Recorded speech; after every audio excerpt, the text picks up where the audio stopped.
മഴത്തോരും മുമ്പയുടെ വരാനിരിക്കുന്ന ഒരു അടിപൊളി എപ്പിസോഡിൻ്റെ വിശേഷങ്ങളിലേക്ക് എല്ലാ കൂട്ടുകാർക്കും സ്വാഗതം. പുതിയ വീട്ടിലെത്തിയ അലീനയുടെ വിശേഷങ്ങൾ അറിയാൻ അവളെ ഫോണിൽ വിളിക്കുകയാണ് മനു. അപ്പോൾ അലീനയോട് മനു ചോദിക്കുന്നുണ്ട്, എങ്ങനെയുണ്ട് പുതിയ വീടും വീട്ടുകാരും ഒക്കെ എന്ന് ചോദിക്കുമ്പോൾ അലീന പറയുന്നുണ്ട്, ഇവിടെ അതിന് ഒരുപാട് പേരൊന്നുമില്ല, ഒരു വലിയ ആളും പിന്നെ കുറച്ച് ചെറിയ മനുഷ്യരും. അതെന്താ അങ്ങനെ പറഞ്ഞത് എന്ന് മനു ചോദിക്കുമ്പോൾ, അല്ല, ഈ വീട്ടിൻ്റെ ഉടമസ്ഥനായിട്ടുള്ള എല്ലാവരും ബഹുമാനിക്കുന്ന ഒരാളുണ്ട്, അദ്ദേഹത്തിന് പരിചാരകരായിട്ട് വേറെ കുറച്ച് പേരും, അത്ര മാത്രം ആൾക്കാരെ ഇവിടെ ഉള്ളൂ. പക്ഷേ എനിക്കെന്തോ ഇവിടെ അങ്ങോട്ട് ശരിയാവുന്നില്ല. രാവിലെ തന്നെ കുടിയും മദ്യപാനവും ഒക്കെ തുടങ്ങും. പിന്നെ കുറേ പട്ടികളുണ്ട്, പട്ടികളെ എനിക്കിഷ്ടമാണ്.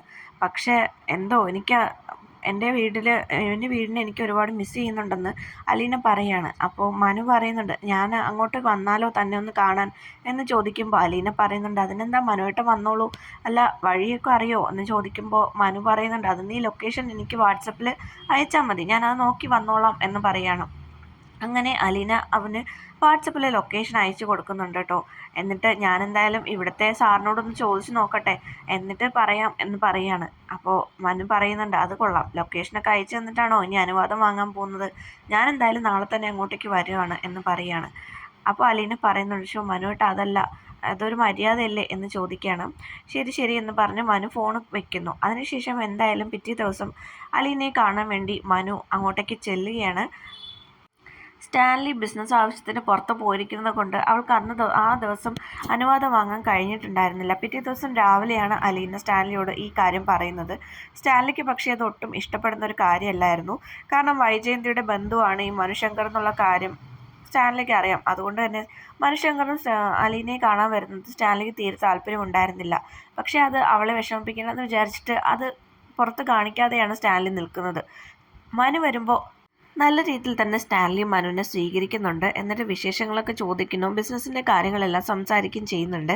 അതിനുശേഷം അലീനയുടെ വിശേഷങ്ങൾ അറിയാനാണ് ഞാൻ വന്നതെന്ന് പറയുമ്പോൾ അലീനയും മനുവായിട്ട് എങ്ങനെയാ എന്ന് ചോദിക്കുകയാണ്. അപ്പോൾ അവർ രണ്ടുപേരും പരസ്പരം നോക്കുന്നുണ്ട്, അവരുടെ കണ്ണുകൾ ഉടക്കുന്നുണ്ട്. ഇതെല്ലാം സ്റ്റാൻലി ശ്രദ്ധിക്കുന്നുണ്ട് കേട്ടോ. സ്റ്റാൻലി അലീനയോട് മനുവിന് ചായ എടുക്കാൻ പറയാണ്. അയ്യോ ഞാനൊന്ന് മറന്നോ എന്ന് പറഞ്ഞിട്ട് അലീന അടുക്കളയിലേക്ക് പോവാണ്.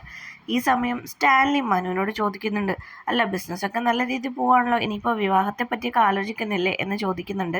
അപ്പോൾ മനു പറയുന്നുണ്ട്, എൻ്റെ മനസ്സിലൊരു പെൺകുട്ടിയുണ്ട്, കാര്യം എല്ലാം ശരിയായി വരുമ്പോൾ അത് വീട്ടിൽ അവതരിപ്പിക്കണം എന്നിങ്ങനെ വിചാരിക്കുകയാണ്. ആ പെൺകുട്ടി അലീന അല്ലെന്ന് ഞാൻ വിശ്വസിച്ചോട്ടെ എന്ന് എടുത്തടിച്ചതുപോലെ സ്റ്റാൻലി ചോദിക്കുകയാണ് കേട്ടോ. ഇത് കേട്ട് മനു ഞെട്ടുന്നുണ്ട്. അല്ല അത് എന്നൊക്കെ പറഞ്ഞ് പരുങ്ങുന്നുമുണ്ട്. എനിക്ക് നിങ്ങളുടെ നോട്ടവും സംസാരമൊക്കെ കണ്ടപ്പോഴേ മനസ്സിലായി നിങ്ങൾ തമ്മിൽ സൗഹൃദം മാത്രമല്ല എന്നുള്ള കാര്യം. പക്ഷേ മനു, ഞാനൊരു കാര്യം തുറന്ന് പറയാം, എൻ്റെ മകൾ ആരെ വിവാഹം ചെയ്യണമെന്നുള്ള കാര്യത്തിൽ എനിക്ക് നല്ല ബോധ്യമുണ്ട് എന്ന് പറയാണ്. മനുവിന് ഈ കാര്യങ്ങളെല്ലാം അറിയാമെന്ന് എനിക്കറിയാം, ബാലചന്ദ്രൻ മേനോൻ എന്നോട് പറഞ്ഞിട്ടുണ്ട്. മനുവിന് മാത്രമാണ് ഈ കാര്യങ്ങളെല്ലാം അറിയാവുന്നത് എന്നുള്ള സത്യം. എൻ്റെ മകളെ വിവാഹം ചെയ്യാനുള്ള യോഗ്യത ഞാൻ ഒരുപാട് മുകളിലാണ് കാണുന്നത്. അങ്ങനെ നല്ലൊരു പയ്യനെ ഞാൻ എൻ്റെ മകൾക്ക് വേണ്ടി കണ്ടെത്തും. എൻ്റെ സമുദായത്തിൽ നിന്ന് തന്നെ അങ്ങനെ ഒരാളെ ഞാൻ കണ്ടെത്തും. അതിന് പകരം മനു ഈസി ആയിട്ട് അങ്ങനെ എൻ്റെ മകളുടെ ഭർത്താവ് ആവാൻ ആഗ്രഹിക്കേണ്ട. മനുവിന് പറ്റിയൊരു പെൺകുട്ടീനെ മനുവിന് കിട്ടും. പക്ഷെ അലീനയെ ആ ഒരു സ്ഥാനത്തേക്ക് കൊണ്ടുവരാൻ നോക്കണ്ട. അവൾ ഇത്രയും കാലം അനാഥയായിട്ടായിരിക്കും ജീവിച്ചത്. അതുകൊണ്ട് മനുവിന് അവളോട് കുറച്ച് അനുകമ്പയും സ്നേഹമൊക്കെ തോന്നിയിട്ടുണ്ടാവും. നല്ല കാര്യമാണ്. പക്ഷെ ഇപ്പോൾ അത് അങ്ങനെയല്ല, അവസ്ഥകളൊക്കെ മാറി. അവൾക്കൊരു നല്ല പപ്പയുണ്ട്, ഇത്രയും സ്വത്തുക്കളുടെ അവകാശിയും കൂടിയാണ് അവൾ. അങ്ങനെയുള്ളൊരു പെൺകുട്ടിയെ വിവാഹം ചെയ്യാനുള്ള യോഗ്യത മനുവിൽ ഞാൻ കാണുന്നില്ല എന്ന് പറയാണ്. മനു ആകെ സങ്കടപ്പെട്ടു പോവുകയാണ് കേട്ടോ. സ്റ്റാൻലി ഇങ്ങനെയൊക്കെ പറയുമെന്ന് ഒരിക്കലും മനു വിചാരിച്ചതല്ല. അതും ആദ്യ കൂടിക്കാഴ്ചയിൽ തന്നെ ഇത്രയും വെട്ടിത്തുറന്ന് കാര്യങ്ങൾ സംസാരിക്കുമെന്ന് മനു വിചാരിച്ചതല്ല. ഈ സമയത്താണ് അലീന അങ്ങോട്ടേക്ക് വരുന്നത്. രണ്ടുപേരും തമ്മിൽ എന്തോ ഒരു ചെറിയ നീരസം ഉണ്ടായി എന്നുള്ള കാര്യം അവൾക്ക് മനസ്സിലാവുന്നുണ്ട്. എന്ത് പറ്റി, പോയതുപോലെ അല്ലല്ലോ ഇപ്പോൾ രണ്ടുപേരുടെ മുഖഭാവം എന്ന് ചോദിക്കുകയാണ്. മനു ഒന്നും മിണ്ടാതെ തല കുനിച്ചിരിക്കുകയാണ് കേട്ടോ. അപ്പോൾ സ്റ്റാൻലി പറയുന്നുണ്ട്, മോളാ ചായ ഇങ്ങത്താ എന്ന് പറഞ്ഞിട്ട് അലീനയുടെ കയ്യിൽ നിന്നും ചായ വാങ്ങി മനുവിൻ്റെ മുന്നിലേക്ക് വെക്കുന്നു. മനു ചായ കുടിക്കുക, ഞാൻ എന്തായാലും പുറത്തേക്ക് പോകുന്നുണ്ട്, അപ്പോൾ മനുവിനെ അങ്ങോട്ട് ഡ്രോപ്പ് ചെയ്യാം, വഴി തെറ്റണ്ട എന്ന് വിചാരിച്ചിട്ട് പറഞ്ഞതാണ് എന്ന് പറയണം.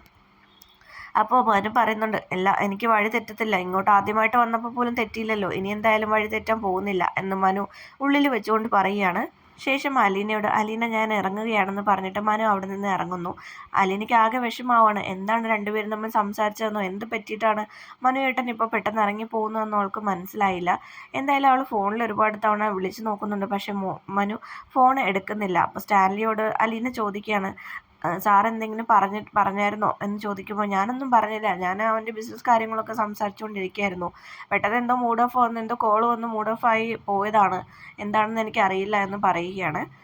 അങ്ങനെ പിന്നീട് അലീനെ വിളിച്ചപ്പോൾ 2 ദിവസത്തേക്ക് മനു ഫോണൊന്നും എടുക്കുന്നില്ല. അതിനുശേഷം മനു അലീനെ തിരിച്ചു വിളിക്കുന്നുണ്ട്. എന്നിട്ട് പറയുന്നുണ്ട്, ഞാനവിടെ വരാൻ പാടില്ലായിരുന്നു, നിൻ്റെ സാറിന് ഞാനവിടെ വന്നത് തീരെ ഇഷ്ടപ്പെട്ടിട്ടില്ല. പിന്നെ ആരൊക്കെ എന്തൊക്കെ പറഞ്ഞാലും നിൻ്റെ മനസ്സിൽ ഞാനുണ്ടെന്ന് എനിക്ക് ഉറപ്പാണ് എന്നൊക്കെ പറയുകയാണ് കേട്ടോ. അപ്പോൾ അലീന ചോദിക്കുന്നുണ്ട്, മനുവേട്ടൻ എന്താ ഇപ്പം ഇങ്ങനെയൊക്കെ പറഞ്ഞത്? സാറ് നല്ല രീതിയിലാണല്ലോ മനുവേട്ടനോട് സംസാരിച്ചത്. പിന്നെ മറ്റുള്ള കാര്യങ്ങൾ അതിലിപ്പോൾ ഒരു സംശയം തോന്നേണ്ട കാര്യം എന്താണെന്നൊക്കെ ചോദിക്കുമ്പോൾ മനുവേട്ടൻ പറയുന്നുണ്ട്, അത് പിന്നെ ഞാൻ പറഞ്ഞതേ ഉള്ളൂ, ഒരു കാരണവശാലും ആരൊക്കെ എന്തൊക്കെ പറഞ്ഞാലും അതിൽ മാത്രം ഒരു മാറ്റം ഉണ്ടാവില്ല. എൻ്റെ മനസ്സിൽ നീ മാത്രമേ ഉള്ളൂ. എൻ്റെ ഭാര്യയെ ഞാൻ എൻ്റെ മനസ്സിൽ കണ്ടിരിക്കുന്നത് നിന്നെയാണ്. അതെന്നായാലും ഞാൻ നടത്തിയെടുത്തിരിക്കും എന്നും മനു പറയുകയാണ് കേട്ടോ. അലീനയ്ക്ക് ചെറിയ നാണവും സന്തോഷമൊക്കെ തോന്നുന്നുണ്ട്. പക്ഷെ എന്താണ് ഇങ്ങനെ ഒരു പ്രശ്നം പോലെ പറയുന്നതെന്ന് അവൾക്ക് മനസ്സിലാവുന്നുമില്ല. എന്തായാലും എൻ്റെ മകളെ കല്യാണം കഴിക്കേണ്ട ആളാരാണെന്ന് ഞാൻ തന്നെ തീരുമാനിക്കുമെന്നുള്ള സ്റ്റാൻലിയുടെ വാക്കുകൾ മനുവിൻ്റെ ഹൃദയത്തിൽ തന്നെ നല്ലപോലെ തറച്ചിരിക്കുകയാണ്. അതിനുശേഷം മനു ബാലചന്ദ്രനെ വിളിച്ച് ഈ കാര്യങ്ങളെപ്പറ്റി സംസാരിക്കുന്നുണ്ട്.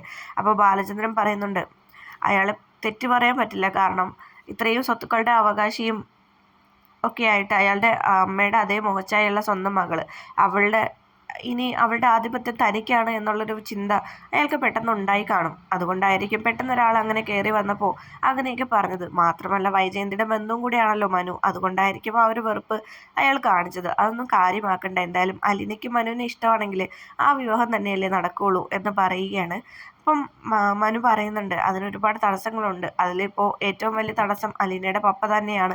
അലീനയുടെ പപ്പയ്ക്ക് എന്നെ ഇഷ്ടപ്പെട്ടില്ല എന്നും എനിക്ക് മനസ്സിലായി. മാത്രമല്ല എന്നെക്കാളും ഒരുപാട് ഉയർന്ന യോഗ്യതയുള്ളൊരു പയ്യനെയാണ് തൻ്റെ മകൾക്ക് വേണ്ടി താൻ നോക്കുന്നതെന്നാണ് അയാൾ എന്നോട് പറഞ്ഞത്. അതിനർത്ഥം ഒരിക്കലും എനിക്ക് അലീനയെ കിട്ടില്ല എന്ന് തന്നെയല്ലേ എന്ന് ചോദിക്കുകയാണ്. അപ്പോൾ ബാലചന്ദ്രൻ പറയുന്നുണ്ട്, നീ അങ്ങനെയൊന്നും വിചാരിച്ച് വിഷമിക്കേണ്ട, എന്തായാലും അലീനയുടെ മനസ്സിൽ നീ ഉണ്ടെന്ന് നിനക്ക് ഉറപ്പല്ലേ എന്ന് ചോദിക്കുകയാണ്. അപ്പം മനു പറയുന്നുണ്ട്, അലീന എനിക്ക് വലിയ പരിഗണനയൊന്നും തരുന്നില്ല അങ്കിളെ, അവൾക്ക് എന്നെ ഇഷ്ടമൊക്കെയാണ്, പക്ഷേ മറ്റുള്ളവർ പറയുന്നതേ അവൾ കേൾക്കുള്ളൂ. അതിന് മുകളിലേക്കൊരു ബന്ധം ഞങ്ങൾ തമ്മിൽ വളർന്നിട്ടില്ല. അതുമാത്രമല്ല അവൾക്ക് വേണമെങ്കിൽ എന്നെ നിസ്സാരമായിട്ട് തള്ളിക്കളയാനും പറ്റും. കാരണം ഇതുവരെ അങ്ങനെയുള്ള കാര്യങ്ങളൊന്നും നമ്മൾ തുറന്ന് സംസാരിച്ചിട്ടൊന്നുമില്ല. പരസ്പരം ഇഷ്ടമാണെന്നുള്ള വിശ്വാസത്തിൽ മുന്നോട്ട് പോവുകയായിരുന്നു. ഇങ്ങനെ ഒരു വില്ലൻ ഇതിനിടയ്ക്ക് വരുമെന്ന് ഞാനും വിചാരിച്ചതല്ലല്ലോ. അങ്ങനെയാണെങ്കിൽ നേരത്തെ കാര്യങ്ങളെല്ലാം സംസാരിച്ച് അവളിൽ നിന്ന് ഒരു ഉറപ്പ് വാങ്ങി വെക്കാമായിരുന്നു എന്നൊക്കെ മനു പറയുകയാണ്. ബാലചന്ദ്രൻ പറയുന്നുണ്ട്, നീ ഒരുപാട് വിഷമിച്ചാണല്ലോ സംസാരിക്കുന്നത്, ഞാൻ എന്തായാലും അലീനയായിട്ടൊന്ന് സംസാരിക്കാമെന്ന് പറയുമ്പോൾ മനു പറയുന്നുണ്ട്, അങ്ങനെ പറയുകയാണെങ്കിൽ എല്ലാ കാര്യങ്ങളും പറയണ്ടേ? സ്റ്റാൻലി അലീനയുടെ പപ്പയാണെന്നുള്ള കാര്യം അലീനയെ അറിയിക്കേണ്ടി വരും. അല്ലാതെ എങ്ങനെയാണ് സ്റ്റാൻലിക്ക് ഇങ്ങനെയൊക്കെ പറയാൻ പറ്റുന്നതെന്ന് അവൾ ചോദിക്കില്ലേ എന്ന് ചോദിക്കുകയാണ്. അപ്പോൾ ബാലചന്ദ്രൻ പറയുന്നുണ്ട്, അത് ശരിയാണ്, സ്റ്റാൻലി അവളുടെ പപ്പയാണെന്നുള്ള കാര്യം സ്റ്റാൻലിയുടെ വായിൽ നിന്നും അവൾ അറിഞ്ഞോട്ടെ എന്ന് വിചാരിച്ചിട്ടാണ് ഞാനത് ഇതുവരെ പറയാതിരുന്നത്. സ്റ്റാൻലി എപ്പോഴാണോ അതിന് തയ്യാറാവുന്നത് അപ്പോൾ അറിഞ്ഞാൽ മതി. അങ്ങനെയാണെങ്കിൽ ഈ ഒരു കാര്യം ഞാനിപ്പോൾ വിളിച്ച് അന്വേഷിക്കുന്നില്ല. പക്ഷെ നീ എന്തായാലും സമാധാനമായിട്ടിരിക്കൂ. എന്തായാലും അലീന തന്നെ അതിനൊരു വഴി കണ്ടെത്തിക്കോളും. എല്ലാ വീട്ടിലെയും നെഗറ്റീവ് എനർജി മാറ്റി എല്ലാവരെയും നല്ല പോസിറ്റീവ് വഴിയിലേക്ക് കൊണ്ടുവരുന്ന ഒരു പെൺകുട്ടിയാണല്ലോ അലീന. ഈ വീട്ടിലും ഒരുപാട് മിനുക്കുപണികളും അഴിച്ചുപണികളും അവൾ നടത്തിയിട്ടുണ്ട്. അതുപോലെ അവിടെയും എല്ലാം ശരിയാക്കിയെടുക്കാൻ എൻ്റെ മോളെ കൊണ്ട് പറ്റും. അതിലെനിക്ക് വിശ്വാസമുണ്ടെന്ന് ബാലചന്ദ്രൻ പറയുന്നു. ആ ഒരു വിശ്വാസത്തിൽ തന്നെ മനുവും മുന്നോട്ട് പോവുകയാണ് കേട്ടോ. എന്തായാലും മഴത്തോരും മുമ്പേ ഏറ്റവും പുതിയ വിശേഷങ്ങൾക്കായിട്ട് ഈ ചാനൽ സബ്സ്ക്രൈബ് ചെയ്യൂ. മറ്റൊരു വീഡിയോ നമുക്ക് വീണ്ടും കാണാം. അതുവരയ്ക്കും ടേക്ക് കെയർ, ബൈ.